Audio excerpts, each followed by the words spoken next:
Belasan penghuni selamat setelah evakuasi mandiri dan dibantu tetangga sekitar. Korban selamat dirawat di Rumah Sakit Umum Daerah Kota Manado.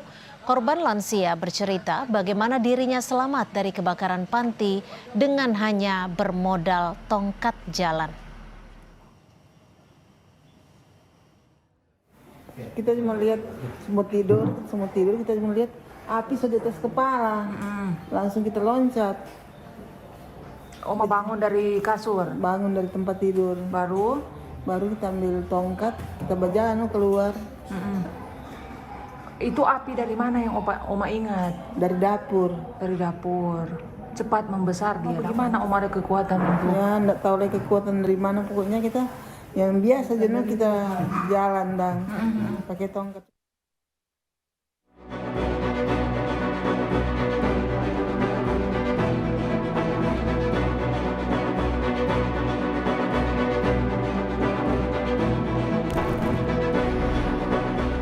Minggu malam sekitar pukul 20.30 waktu Indonesia Tengah, kebakaran menghanguskan Panti Werda Damai di Kota Manado, Sulawesi Utara.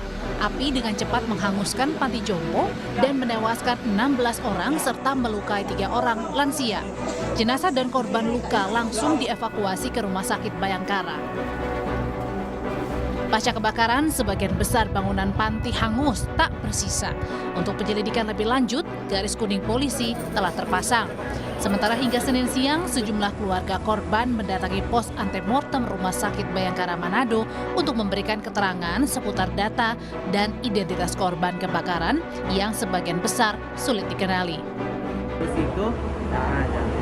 Kemungkinan kanina di sini. Kemungkinan di jenazah sini tuh, soalnya ada 2 oma yang pakai tongkat, ada yang satu selamat, ada yang satu itu tuh oma itu yang pencari. Yang dilaporkan. Ya, ada kata yang temukan jenazah, ada yang pakai tongkat. DP keluarga di Jakarta tuh, jadi ada minta tolong orang sini. Jadi kita penanggung jawab yang kasih masuk di panti, Pak. Hingga saat ini pihak kepolisian masih melakukan penyelidikan untuk mengungkap penyebab pasti kebakaran Panti Jompo di Manado. Sementara proses identifikasi terhadap para korban meninggal dunia masih terus berlangsung. Tragedi ini menjadi duka mendalam sekaligus mengingat pentingnya pengawasan dan standar keselamatan di fasilitas sosial khususnya yang merawat warga lanjut usia. Tim Liputan, Kompas TV.